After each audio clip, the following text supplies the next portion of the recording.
कमजोर है, बुजुर्ग है, कोई भी ऐसा व्यक्ति है जिसकी आवाज सरप्रेस हो रही है, उसकी आवाज उठाने का काम नहीं। आपकी आवाज हमेशा मैं देखता हूँ बुजुर्गों के लिए होती है, सभी चैनलों पे आप दिखाई पड़ते हैं। EPS 95 वाले होते हैं जो यादव जी ये बात मुझे हजम नहीं हुई। ये वही मनोज सुराजी है जिसने ई रिक्शा वाला दिल्ली के बुजुर्गों के लिए जब हमने आवाज उठाई, मैंने चुनाव लड़ा था तो कई मुद्दे थे, उसमें एक वृद्धा पेंशन का मुद्दा था। केजरीवाल जी आए, 80,000 लोगों के लिए फॉर्म खोला, 80,000 लोगों ने फॉर्म भरा और उसमें से करीब 50 से 60,000 लोगों को पेंशन मिल गई। मेरे पड़ोस में हाँ। नमस्कार दोस्तों, मिनी संसद दबंग दिल्ली तमाम ऐसे चैनलों पर आपका हार्दिक स्वागत अभिनंदन करते हैं। आज एक आपसे ऐसी महान विभूति से मिलाने चल रहे हैं जो बहुत जाना पहचाना एक चेहरा से है। वो शख्स ऐसे हैं कि बुजुर्गों की आवाज़ को बुलंद करते हैं, बुजुर्गों के हक की जो है लड़ाई करते हैं, पीड़ितों की आवाज़ जो है जन जन तक या सरकार तक भी पहुंचाने का काम करते हैं। उनका नाम है मनोज सुराजी, दबंग दिल्ली और मिनी संसद के ऑर्गेनाइजर है। तो हम चाहते हैं सर, आपका बहुत बहुत स्वागत है। हमने बड़ा नाम सुना है कि आप बुजुर्गों की जो है बहुत प्रखरता से आवाज उठाते हैं। देखिए, आवाज तो किसी की भी हो उठानी चाहिए, एक पत्रकार का काम है। एक पत्रकारिता एक धर्म है। जो दबा है, कुचला है, पीड़ित है, शोषित है, वंचित है, दलित है, कमजोर है, बुजुर्ग है, कोई भी ऐसा व्यक्ति है जिसकी आवाज सरप्रेस हो रही है, उसकी आवाज उठाने का काम नहीं। आपकी आवाज हमेशा मैं देखता हूँ बुजुर्गों के लिए होती है, सभी चैनलों पे आप दिखाई पड़ते हैं। EPS 95 वाले होते हैं जो यादव जी ये बात मुझे हजम नहीं हुई। ये वही मनोज सुराजी है जिसने ई रिक्शा वालों की आवाज उठाई। ये वही मनोज सुराजी है जो मणिपुर की आवाज उठाता है। ये वही मनोज सुराजी है जो आंगनबाड़ी की आवाज उठाता है। ये वही मनोज सुराजी है जो होमगार्ड की आवाज उठाता है। ये वही मनोज सुराजी है जो पुलिस के अत्याचार होते तो आवाज उठाता है। तो आप प्रमुखता के तौर पे पूरे भारत में आप यही जानते हैं कि बुजुर्ग और पीड़ितों की आवाज, जो पेंशन उन बुजुर्गों को नहीं मिल रही है जो इतने दिनों तक औद्योगिक संस्थानों में काम किए, उनके लिए आप जाने जाते हैं। देखिए, आप आज पत्रकार के रूप में हैं, आप बड़े कठोर सवाल दाग रहे हैं, लेकिन देखिए, आप अपने घर में पहली रोटी अपने जो वो तो गाय की रोटी तो निकलती है परिवार में, वो तो जानवर हैं, गाय या उसकी गाय माता भी मानते हैं कुछ लोग, और कुत्ते की रोटी भी निकालते हैं। लेकिन व्यक्तियों में, परिवार में बहुत सारे व्यक्ति हैं, सबसे पहली रोटी आप किसको खिलाएंगे? गाय की। गाय के बाद मैं व्यक्तियों की बात कर रहा हूँ, बुजुर्गों को खिलाएंगे। जब आप बुजुर्गों की पहली रोटी खिला सकते हो, उनको प्रायोरिटी दे सकते हो, उनको सम्मान दे सकते हो, उनको मान सम्मान दे सकते हो, अपने माता पिता की इज्जत कर सकते हो, तो हम क्यों ना बुजुर्गों की बात मुखरता से उठाएं। मनोज सुराजी इसलिए बुजुर्गों का मुद्दा मुखरता से उठाता है कि हमारे समाज ने हमें ये सिखाया है, हमारे देश ने, धर्म ने, काल ने, सब चीजों ने ये सिखाया है कि अपने बुजुर्गों का आदर करो, सम्मान करो, उनके हक और हुकूक की बात करो, और सबसे पहले अपना हक भी छोड़ के उनका हक करो। नहीं तो ये लड़ाई जो है सरकार से भी लड़ना आप करते हैं, जनता में भी पहुंचाते हैं, जन जन तक पहुंचाते हैं। आप भारत के जो है बहुत प्रचलित राजनेताओं में भी मान लिए गए हैं कि गरीब और बुजुर्ग की आवाज उठाने का मनोज सुराजी करते हैं। क्या ये सत्य है? आवाज उठाना बहुत बड़ी बात है। आवाज बहुत सारे लोग उठा रहे हैं। मैं ये ऐसा मैं अपने आप को नहीं कहता कि मैं ही उठाता हूँ आवाज, लेकिन मुझे ये ऐसा लगता है कि युवाओं की आवाज बहुत सारे लोग उठा रहे हैं। युवा खुद भी सक्षम है उठाने के लिए। अभी देखा ना, नेपाल के अंदर युवा सड़कों पे आए और वो प्रधानमंत्री भागने की फिराक में वो अपने बोरिया बिस्तरा उठा, हाँ, बांग्लादेश में हुआ, युवा खड़े हो गए। श्रीलंका में हुआ, युवा खड़े हो गए। लेकिन जब बात करते हैं बुजुर्ग, तो बुजुर्ग के पास ना शक्ति है, ना पैसा है, ना स्वास्थ्य है, और मानसिक रूप से भी अब उतना स्ट्रांग नहीं है, विल पावर भी उतनी शायद नहीं है कि वो कुछ कर पाए। तो इसलिए बुजुर्गों की आवाज उठाना बहुत निहायत जरूरी हो जाता है, क्योंकि बुजुर्ग असहाय है। नहीं, देखिए, हम उसी वृक्ष के तने के पौधे हैं, हाँ। उस वट वृक्ष के हैं जिनके छाया तले पले हैं, हाँ। हम देखकर खुश होते हैं। आपको जो लोग YouTube चैनल पर देखते हैं, सुनते हैं, कमेंट करते हैं कि आप बहुत अच्छा उनकी हक की लड़ाई जो है, चाहे संसद मार्ग हो, रामलीला मैदान हो, जंतर मंतर हो, या नेताओं के आवाज से आप उठाते रहते हैं। जी, आप तो मेरी तारीफ पे तारीफ की जा रहे हैं, लेकिन मुझे मैं इसको स्वीकार नहीं करूंगा। मैं इसे स्वीकार नहीं करूंगा, क्योंकि मैं तो पत्रकारवादी आत्मा है, मैं अपने आप को क्रिटिसाइज। सफलता कहाँ तक आपको मिली? सुप्रीम कोर्ट नहीं मिली, आवाज क्या नहीं मिली सफलता? क्या संभावना भी नहीं है कि नहीं मिलेगी? मिलेगी। जब हमें दिल्ली के बुजुर्गों के लिए जब हमने आवाज उठाई, मैंने चुनाव लड़ा था तो कई मुद्दे थे, उसमें एक वृद्धा पेंशन का मुद्दा था। केजरीवाल जी आए, 80,000 लोगों के लिए फॉर्म खोला, 80,000 लोगों ने फॉर्म भरा, और उसमें से करीब 50 से 60 हजार लोगों को पेंशन मिल गई। मेरे पड़ोस में जानने वाले को 16 हजार आए हैं अकाउंट में 5-6 महीने का। अभी बीजेपी सरकार मतलब केजरीवाल ने दी और बीजेपी सरकार के टाइम में पैसे आए हैं, तो उनकी नई पेंशन लगी। तो ये मेरी एक छोटी सी सफलता है। आपकी इस महान उपलब्धि से बुजुर्ग दिल्ली की जनता तो काफी खुश हुई कि आपने नहीं, काफी खुश नहीं हुई भाई। जिनको पेंशन मिला, जीवन का एक आधार मिल गया, जीवन जीने की एक सरलता मिली, तो लोग खुश हुए। इतने लोगों को पेंशन मिली। हम ये मान चलते हैं ईपीएस की पेंशन की जो आप लड़ाई और आवाज उठा रहे हैं, उनको कब मिलेगी, कब दिला पाएंगे? देखिए, इसके बाद मणिपुर की भी खुशखबरी बता दूं मैं आपको। मणिपुर की खुशखबरी में बता दूं, मणिपुर में हम बहुत 2-2.5 साल से हम लोग लगातार प्रयास कर रहे थे कि मणिपुर में शांति हो, मणिपुर में भाईचारा हो, मणिपुर में रोड खुले, मणिपुर के अंदर जो इलीगल इंट्रूडर्स हैं, जो घुसपैठी हैं, उनको निकाल के बाहर किया जाए। आज प्रधानमंत्री मणिपुर जा रहे हैं। किस लिए?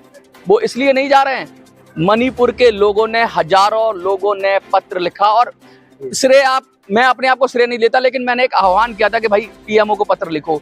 हजारों लोगों ने पत्र लिखे मणिपुर से और वो डिमांड वही की। और मजे की बात देखिए, गृह मंत्रालय, प्राइम मिनिस्टर ने भी उस मांग को मान लिया। तो लेकिन हाँ, 11 लाख की चेतावनी तो हमने बुजुर्गों के लिए भी दी थी पत्र। लेकिन हमसे क्या गलती हुई कि बुजुर्गों की बात नहीं मानी। बस ये मुझे आज आत्मविश्लेषण का काम है कि मैं आपको बोलने का अवसर कम दे रहा हूं, लेकिन मैं ये कहना चाहता हूं फूलचंद जी कि आत्मविश्लेषण मुझे भी करना है कि मेरे प्रयासों में कहाँ कमी रह गई कि अब तक बुजुर्गों को न्याय नहीं मिला। जी, लगभग 2 साल से मणिपुर जो है, मैं और कुकी समाज में जो है बढ़ता रहा, कटता रहा, काफी जाने चली गई, काफी नुकसान हुआ। लेकिन आपने जो कदम उठाया, इस पर जो है सफलता मिली कि प्रधानमंत्री के भी जाने का अवसर मिला। अब आप ये बताइए कि मणिपुर की आगे अब ठंडी होगी, किस तरह होगी? जो मणिपुर तो ठंडी हो गई है।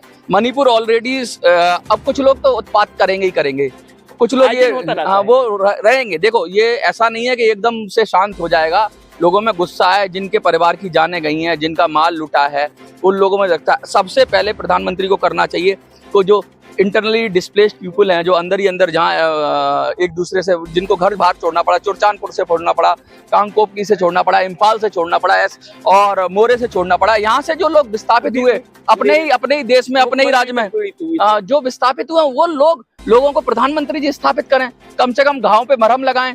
ये अभी बहुत सारा काम करना है मणिपुर में। लेकिन हाँ, मणिपुर ट्रैक पे चला गया है। मणिपुर में अब अच्छी खबरें आएंगी, ये मुझे लगता है, चाहे कोई कितना भी प्रयास करे, क्योंकि सरकार को समझ में आ गया है कि अब एक्शन कठोर लेना पड़ेगा। वो चाहे सस्पेंशन ऑफ ऑपरेशन हो, सब पर सरकार ने, अब कहते हैं सब्र का घड़ा बढ़ गया है। लोगों का तो भर गया था, मुझे लगता है सरकार का भी भर गया है। और अब मणिपुर खुशखबरी देता रहेगा। लेकिन पेंशनर के लिए अभी कोई भी रत्ती भर भी खुशखबरी नहीं आ रही है। देखिए, मैं ये मान के चलता हूँ, आप मिनी संसद दमन दिल्ली जैसे, देखिए मैं बताऊँ फूलचंद जी, देखिए मेरे जाग 85 भी मेरे वीडियोस दिखाता है, हलचल टीवी भी मेरे वीडियो दिखाता है, अ वॉइस फॉर यू मेरे वीडियो दिखाता है, दूरदर्शी समाचार भी मेरे वीडियो दिखाता है। ये 2 चैनल, कई बहुत सारे चैनल, आपका चैनल पे भी मेरा आता है। तो चैनल तो बेशुमार हैं भाई साहब। मैं ये कह रहा हूँ कि पब्लिक संसद भी दिखाता है। हाँ, सभी का नाम लीजिए ना। बहुचर्चित लोगों में है, कितना नाम लूं। हाँ। आप भाग्यशाली है कि जनता भाग्यशाली है कि आवाज बुजुर्ग की पेंशन को उठाते हैं तो उनको पेंशन मिलने लगी, ईपीएस की जो मिलने लगी, मणिपुर आपकी आवाज उठाने से प्रबल राजनेताओं की तरह असर क्यों जाता है? बहुत लोग आवाज उठाते हैं, बहुत सारे लोग आते हैं, चले जाते हैं, जंतर मंतर पर चिल्ला के। मैं खुशनसीब हूँ कि हजारों लाखों लोगों का प्यार। आपने फेसबुक पर वीडियो डाली, आपके चैनल पर 2.5 लाख जी, 5 lakh, a voice for you पे 50,000, जाग 85 पर 1 लाख, अलग अलग चैनलों पे लाखों लोग देख रहे हैं। मणिपुर के लोग मेरी वीडियो निकाल कर डाल रहे हैं। तो ये मैं भाग्यशाली हूँ, उन्होंने मुझे बनाया है। बात मैं पूछ रहा हूँ कि कितने भाग्यशाली हो, जनता कितनी भाग्यशाली है? जनता भाग्यशाली नहीं है, जनता तो जनता देने वाली होती है। जनता ने लोगों को प्रधानमंत्री बना दिया, जनता ने लोगों को मुख्यमंत्री बना दिया, जनता ने मनोज सुराजी भी बना दिया। मनोज सुराजी को कौन जानता है? मनोज सुराजी को कोई नहीं जानता। मनोज सुराजी को बनाने वाले ये लोग हैं, इनका प्यार है। हाँ, लेकिन एक बात है, सत्य बोलता हूँ, कोशिश करता हूँ। मैं ये तो नहीं कहता सत्य का ठेकेदार हूँ, सत्य के करीब रहने की कोशिश करता हूँ।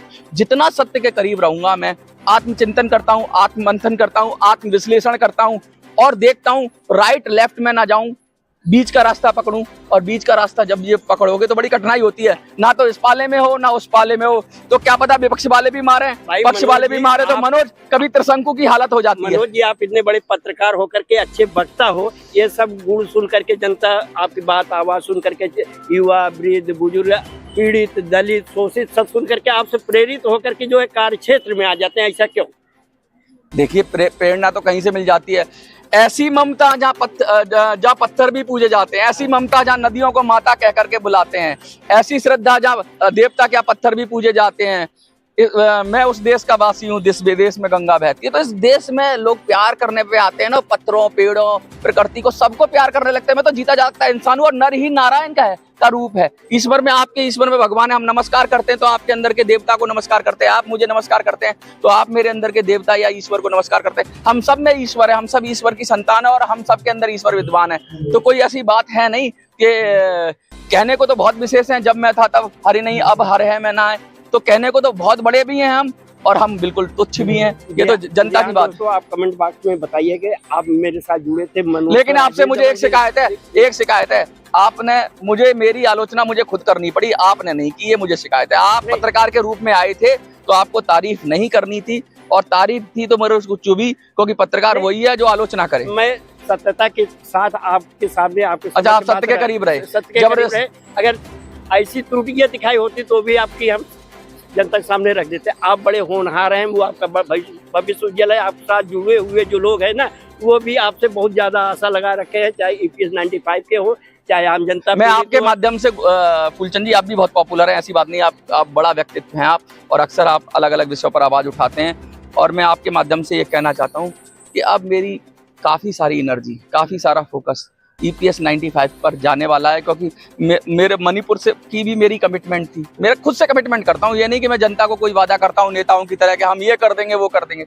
मैं अपने आप, मैं क्या कर सकता हूँ, अब मुझे ये लगना है कि मैं अपना 100% कैसे दे सकता हूँ, मेरे प्रयासों में कहाँ कमी रह गई, उसका आत्मचिंतन करके लोगों से बैठ के, सबसे पेंशनर से बैठ के रास्ता निकालेंगे। और मुझे लगता है कि अब मोदी जी डाउन है थोड़ा, वो जनता के प्रति सोच रहे हैं, क्योंकि GST रिफॉर्म आया है, मणिपुर का रिफॉर्म, मणिपुर को भी सॉल्व कर रहे हैं, तो पेंशन का मुद्दा भी पुराना है, इसको भी मुझे लगता है अगर इस समय मोदी जी से सॉल्व करा सकते हैं तो कराना पड़ेगा। और चाहे साम दाम दंड भेद जैसे हो, नहीं, ये बहुत बड़ी देश की जो है समस्या है। लाखों लाख जो है पेंशनर पीड़ित है। आप जो आवाज उठा रहे हैं, यदि ये सफलता मिलती है तो आपको बहुत बड़ा श्रेय मिलेगा। आप देख रहे थे मनोज सुराजी, दबंग दिल्ली, मिनी संसद, वॉइस फॉर यू, तमाम ऐसे चैनलों पर आपको देखने को मिलेंगे। दोस्तों, तब तक नमस्कार, धन्यवाद आपको मनोज जी के साथ।